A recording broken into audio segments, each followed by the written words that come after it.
Kuya Raygun.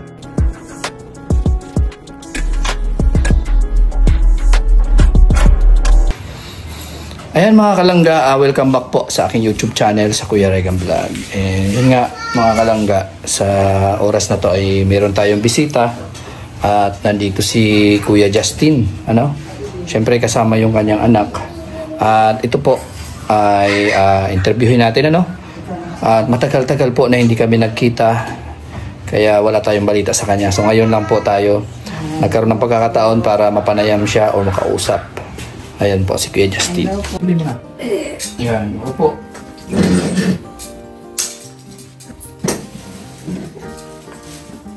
Kumusta Kuya Justin?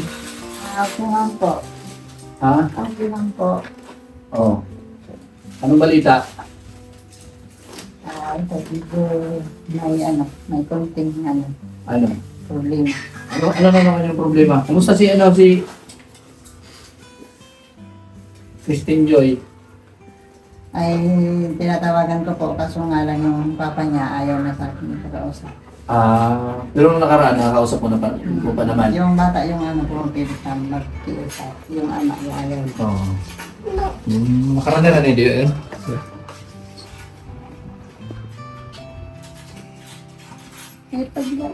Play mo na. Sige. Anong kay itutok mo kanina? Anong kay Christine Joy? Anong balita? Ang bata ay pinapilit na makiusap sa akin. Kaso nga lang yung papa niya ayaw na ipakausap. Ayaw na ipakausap ng papa niya. At Dati nakakausap niyo ba naman? dati nakakausap ko yung bata. Oo. Ngayon, hindi na po pinapakiusap. Hindi na. Hindi na. Pero si ano ba to? Ano ba to? Pangalan nito? Isa. Si Gisa. Nakakausap niya man nung nakaraan. Yung nakaraan, nakakausap na. Kaso nga lang medyo yung tawag doon, Ano? napapabilis, laging nag-uusap, Ano papadalas? napapadalas nag-uusap, Mm. yung ginawa lang ng papa niya. Nung napapadalas na yung pag-uusap, binawalan. Opo, ginawa lang ng papa niya. Bakit daw? Anong problema kung madalas nag-uusap? Ano daw, gusto daw nga ng bata, magdalaw sa amin. Gusto na daw magdalaw. Opo. Kaso ayaw. Bakit? Ano naman? Kamusta naman yung sitwasyon niya doon? Nagtatanong ako, okay naman daw. Okay naman. Opo.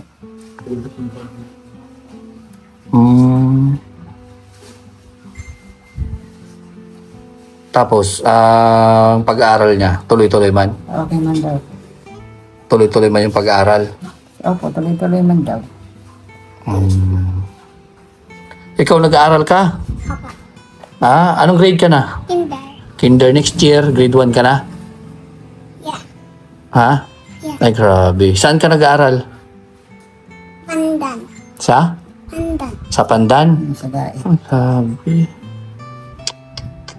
Ang laki mo na. Dait yan ta, baby. Dait ka marinis. Oh. Kantahan mo nga ako kung marunong pa kumanta. Marunong? May bago kayong kanta doon? Wala. Walang bagong kanta? Bakit? Walang tinuro si teacher na bagong kanta? Ha? Walang bagong turo ang teacher mo na kanta? Wala? Yun lang. Ano lang yung tinuro sa inyo na kanta? Ano lang. Exercise. Exercise. Anong tugtog nun?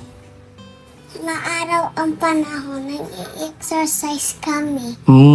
Na araw ang panahon, nag-exercise kayo. Marami kayo doon, ng kakaklase, na sumasayaw kayo ng exercise. Ngayon, anong alam mo na kanta? May bago kang alam? Wala. Yung dati, alam mo pa? O sige, kantahin mo nga yung dati nating kanta. Yung dating kanta. Kay Botibo? Oo. Kay Botibo, Panginoon. Sa lahat ng oras, sa bawat araw, ika'y laging tapat kong magmahal. iyong kaawa ay magpawalang hanggan. Pinupuri, sinasamba kita, dakilang Diyos at Panginoon. Tunay na ika'y walang katulad, tunay na ika'y di magbabago. Mabuti ang Diyos, sa akin ay nagmamahal. Ay, Mabuti ang grabe. Diyos, Very good. sa akin nagmamahal. Very good na talaga. Si Gisa. Sinong kasama mo doon sa school pag nagpupunta sa school?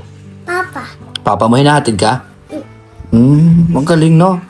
Siya yung hindi nakakakita, siya yung naghahatid sa'yo. Eh di paano pag pauwi ni Papa mo? nagbabasto niya siya. Nagbabaston na. Kayang-kaya ni Papa mo? Magaling si Papa mo magbaston? Yung misis mo, Justin, kumusta?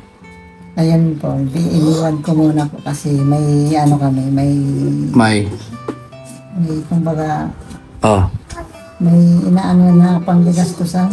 paggagastusan. Para sa ano niya, Para saan yung paggagastusan? Ano yung Sa pinaglalaanan ba? sa anak niya po. Anong plano sa anak niya? Yun po ang dahilan kung bakit po natagalan po ako pagpasal dito. Bakit? Kasi ang anak po niya ay nasa DE, sa Cebu. Sa Cebu. Opo. Tapos, Naghingi kami ng tulong sa social worker dito sa Dait. Natulungan kami na makuha yung bata dun sa Cebu. Kaso nga lang, nag-antawag doon na sabi ng social worker sa Dait, wag daw muna po ako mag-alis sa boarding house kasi anumang oras, papasalan niya kami at monitorin yung Tapos, halagayan. Kaya po ko doon na 2 buwan na hindi talaga nakakapasal dito kaya sa inyo nga po. Nung na pinasalan na kami, nanalo naman kami sa saan? kumbaga sa kaso na pwede talagang kunin ang bata. Tapos, Kaso nga lang po ang bumulaga sa amin, gastusan. gastusan. Opo. Kailangan daw kunin namin agad-agad ang bata doon. Bakit? Kasi yun ang napag-usapan na dito sa Bicol. DSWD din sa Cebu. So, ang nangyari pala, yung anak ni, sino ngayon? Si Michelle. Anak ni Michelle, plano nyo na sanang kunin. Opo. And nanalo sana kayo. Opo. Bakit sino ba yung may hawak ng anak ni Michelle? Foster care po. Ha? Foster care. Foster care? Sa bahay Ampunan. Sa bahay ampunan. Kaso nga lang, dumaan sa, legal na, Legal na proseso. Kumbaga, bago nyo makuha, dinaan sa kaso, parang ganon. Opo. Tapos ngayon, pumabor sa'yo yung pagkakataon, yung nangyari, i-turn over na sana sa inyo. Opo. Kaso ano lang yung problema? Gastusan nga po. Pamasahe, parang ganon. Opo. Pamasahe, tapos, ano pa? Yun lang po. Yun Kasi lang. balikan po yun na. Balikan? Opo. May kasama po siyang kasi. Ibig sabihin, wala kayong budget, Justin? Wala po. Wala. So, kung wala kayong budget, di ibig sabihin, malaking pagkakataon o malaking bagay na ito. Nandito tayo sa vlog. Pwede kang manawagan, Justin, Opo. para sa problema nyo, pangangailangan para makuha nyo yung anak nyo. Opo. Anak ni Michelle, no? Opo. So, ayan, manawagan ka, Justin. Magandang umaga po ulit sa inyo. Kung napapansin nyo po, dati po kasama ko po yung ditong asawa ko. Ngayon, hindi na po kasi galing po ako sa Dait at inisip ko man po yung gagastusin namin pabalik dito. Kaya hindi ko na siya isinama para sa ganun mabawasan yung namin gasto. Kasi nag-iipon po kami ng pera sa bata na para makuha po namin kasi napapansin ko sa asawa ko po hindi po kompleto yung araw niya na may kulang sa pamilya. Kasi kung napapansin niyo po, iba po talaga yung may anak na nawalay sa kanya. Tapos, ako naman po may anak. So, kulang po ang araw niya na hindi niya kasama yung bata. Bakit? So, Namumroblema si Michelle? siya po. Ngayon, ako po ang nagtulong sa kanya na ako po ang naglapit sa DS na po, DSWD. natulungan siya. Kasi kung siya lang po ang gagalaw, hindi na po sa kanya ibibigay. Hindi pa ibibigay sa Hindi kanya? na kasi wala daw walang kumbaga gariya, walang mag-ano sa kanya, agapay. Parang hindi kakayanin ni Ate Hindi Michelle. kakayanin. At hindi na rin daw po ibibigay. Yan ang bilib ako sa'yo kasi hindi mo naman anak yun, ano? Opo, kasi Kumbaga anak ni Michelle yun. So pero ikaw yung nagpupursige na makuha yung bata. Opo, kasi naawa din po ako sa bata. Babae yun? Babae din. Babae din. Ay, nanuntok ka si Jisa. So ngayon, ang panawagan po ni Kuya Justin is financial po ito. So, sana matulungan natin si Kuya Justin. Ano man po yung kakayanan o ano man po yung meron kayo dyan na handang itulong para kay Kuya Justin. Si Kuya Justin po is galing pa po ito ng Dait. Opo. So bali, ang nangyari dito, umuwi pa ito, no? Para syempre, bisitahin na rin yung pamilya. And ayan, pumunta rin dito para naman sa, meron din tayong pabigay sa kanya. Kaya pinapunta ko dito si Justin. Lahat po ay sakto. Timing po. Kumbaga, diretso siya, nagbisita siya sa pamilya niya.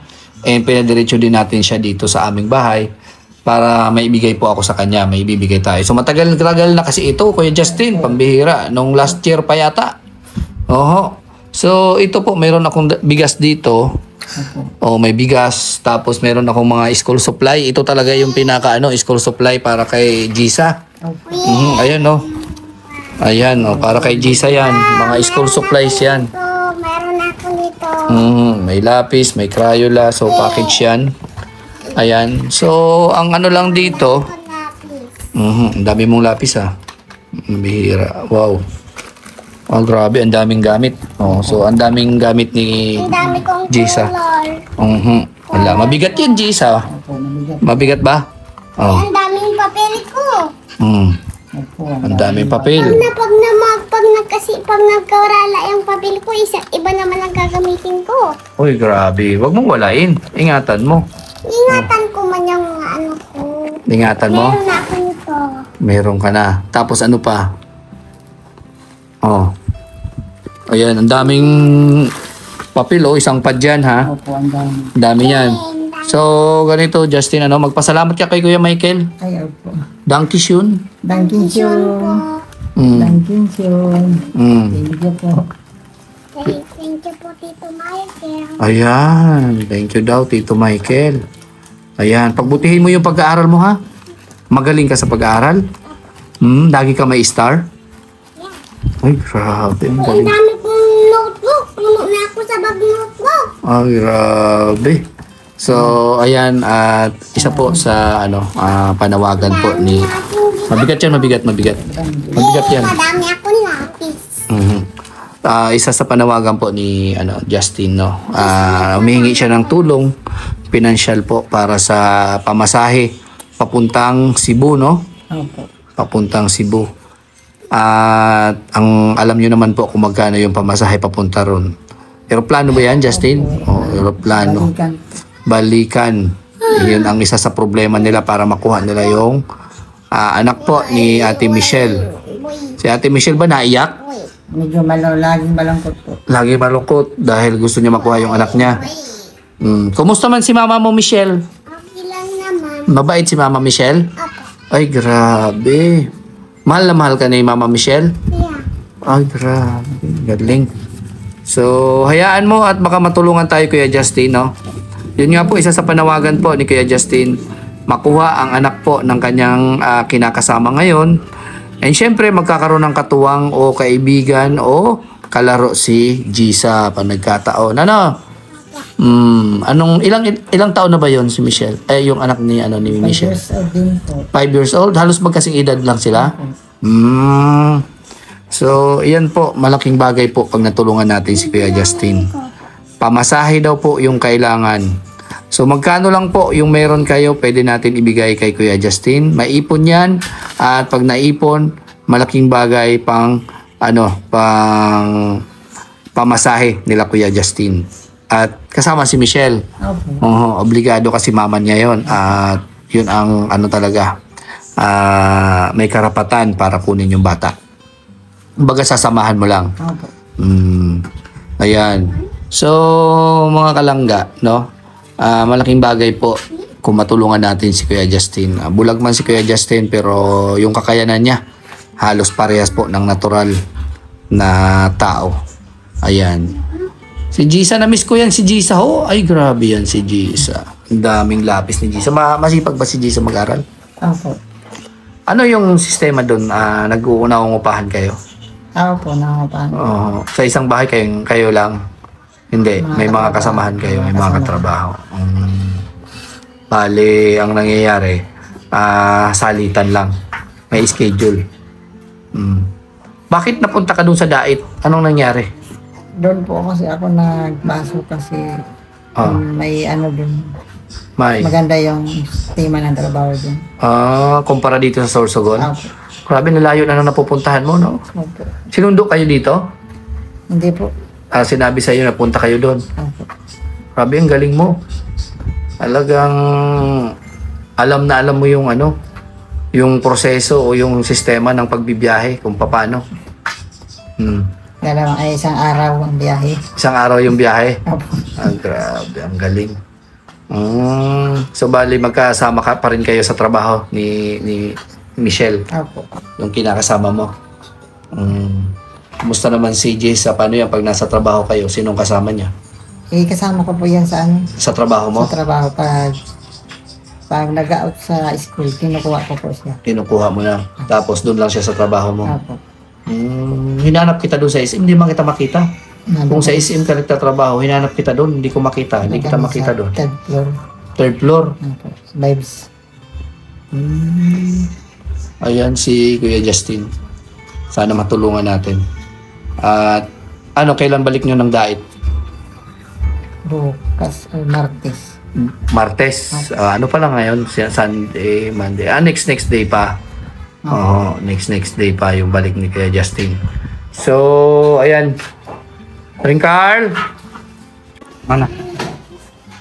Ayan, Kuya Justin. So, maliban dito sa bigas. Tapos, dahil dito ng Dait. Wala na. Tapos, ayan, may mga gamit si ate, Pwede ka ng 1,500 para meron kang pamasahe. Kapalik. Oo, may pamasahe ka. Ayan, Thank you. Alin dyan yung 1,000? Mga kalangga, ayan, Anuhin natin kung alin dyan yung 1,000.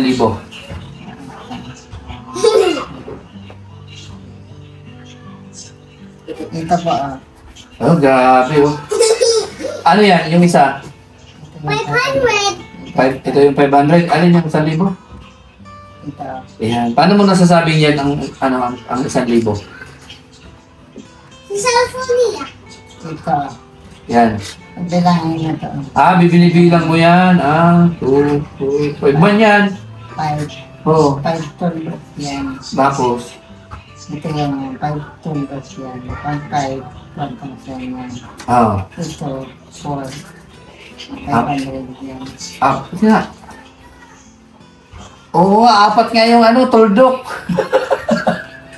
Hindi ko alam yan Hindi ko alam yan Ito, 1, 2, 3, 4. 4 yung tuldok. Alam niya 500.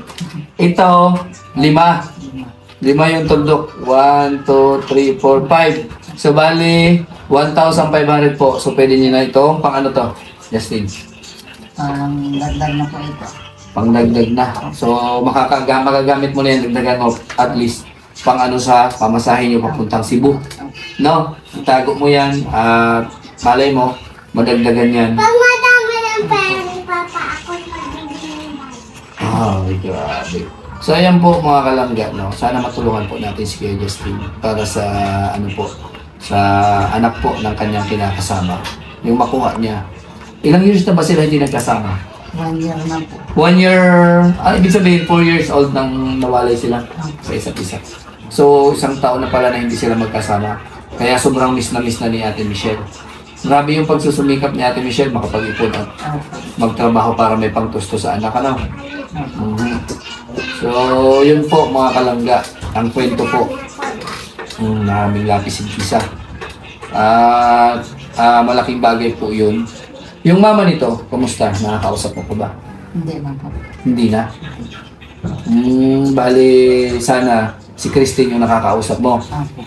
Kaso nga lang, nung ano lang, anong month lang na hindi na kayo nagkausap? Gaano katagal na? Noong April lang po. April, Ngayon, April na nakaraan.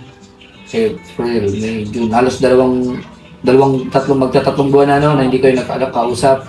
Opo. Sa tingin mo, ano yung problema? Bakit binawala na makausap niyo si Christine? Siguro, binawalan na makausap kasi lalong nahuhulog kumbaga. Napapalapit ulit. Napapalapit ulit yung ano ng bata. Yung bata. Alam mo Kuya Justin, gaano man natin pigilan, gaano man ipaghiwalay kayo ng anak mo na yon, kasi ikaw yung nagpalaki nun, maalala at maalala niya yan. Darating yung time, magkakaroon ng pagkakataon na darating yung time na magkakaroon ng pagkakataon na hanapin ka ni Christine. Siyempre, sa ngayon, wala pa siyang kakayanan para mag-desisyon para sa kanyang sarili. Pero pag nagkaroon ng trabaho na yan, at mayroon na siyang kakayanan para hanapin kayo ng, siyempre yung kapatid niya, si Gisa, hahanapin kayo niya. Kasi ikaw yung, simula ng pinanganak si Christine, ikaw yung nag-alaga, di ba? Ikaw yung nag-alaga sa kanya. Kaya maalala at maalala yan. Maalala at maalala kayo niyan. Ikaw, Gisa, namimiss mo si Ate Christine? Nakakausap mo? Anong sabi niya dati? Ano? Anong sabi? Wala. Kumusta yung pag-aaral ni Ate Christine? Okay lang naman. Okay lang naman daw. So, sana makapagtapos kayo, para hanapin mo si Ate Christine pagdating ng oras, ha? Pag binayin na naman ulit kami. Pag Pagbayin na naman kami. paglilipat na naman kayo ulit. Apo. Saan? Saan ililipat? Sa may bahay ni ate, doon naman kami nakaraan ng trabaho. Tinutulungan mo si Papa mo? Apo. Anong trabaho ang ginagawa mo sa pagtulong kay Papa mo? Kasi matalisan lang siya. Oh, saan? Naghihiga na lang ako. Naghihiga? Magtutulong na ako. Hindi ka pasaway? Hindi. Ayun. So yun po, mga kalangga, ang kwento, or kaganapan ngayon po sa pagbisita at pagkikita. Muling pagtatagpo namin ni Kuya Justin at ni Jessa. Sana dumating yung time na makita at masilayan po muli natin dito sa ating video si Ate Christine. Para naman ma-update at kumusta na din natin siya. Justin, kaya salamat kay Justin sa pagpunta, pagbisita dito sa amin. Mga kalangga, isa po sa pinaka sinadya ni Justin para puntahan tayo at makausap tayo. Hindi lang po dito sa pambigay natin, kundi yung tulong po na hinihingi niya para sa anak po ng kanyang kinakasama na si Michelle. Yun po talaga yung purpose niya. Yung sabi ni Kuya Justin, Kirigan, baka pwede ako makahingi ng tulong about sabi ko saan? Mag-aasawa ka na naman ba? Ay, hindi, joke lang po. Yun nga po, ang sabi niya, tulong daw po para sa anak ng kanyang kinakasama. Akala ko iniwan na naman kasi Sa tingin mo, kumusta yung pagsasama niyo? Masaya ba yung pagsasama niyo? Okay naman po, wala naman problema. Walang problema? Masaya ka? Masaya kayong dalawa? Opo. Kaso Yun lang po talaga ang problema niya. Yung kulang. Kompleto daw kami. So, masaya na sana, yung kulang lang yung anak po ni Ate Michelle, So, sana matulungan po natin yung mag-anak na to sa PWD na nagsusumikap, na itaguyod, ubuhayin at mabigyan ng edukasyon yung kanyang anak at magandang future para sa kanyang pamilya. So, yan po mga kalangga, ako po yung magpapaalam na. Maraming salamat syempre kay Kuya Michael. Kay Kuya Michael. Oo, na simula noon nagsusuporta at na tumutulong para sa inyo. Naway, Kuya Michael, maunawaan at maintindihan mo po ito na baka matulungan mo po si Justin at si hindi ka ng tulong. Kuya Michael, ang dali.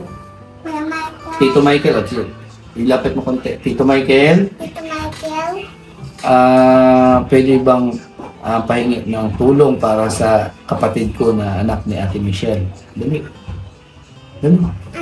Ano? Ayan, pwede bang pahingi Pwede bang pahingi ng tulong ng tulong para sa sa panawagan ni ang patawag mo kay daddy? Ay, ni Daddy. Daddy. Papa? Ni Papa mo. Oo. Ayan. Sana matupad, no? Mag-pray ka lagi, ha? Para matupad yung hinihiling o wish ni Papa mo para sa kanyang magiging anak ulit. Nako, buntis na ba? Hindi man? Hindi man. Ay, tama yan. Nahirapan pa. Ay, control po. Nagko-control. Mahirap baka padagdagan. Mahirap mabuhay baga. Yung mayroong maliit, mahirap baga mag-alaga. Okay na to na tama na si Jisa. Para si Jisa makapagtapos ng pag-aaral. Ano, Jisa? Ayan. So, ayan. Bye-bye tayo. Bye-bye. At maraming salamat po sa suporta, tiwala, at syempre, pagtulong po para dito sa mag-anak na to. And sana suportahan niyo po ang aming charity work, syempre, kay Saro Boys, kay Alpi, and syempre, sa Maglangga, sa mga ginagawa nila. So yan po, bye-bye and God bless po sa inyo lahat.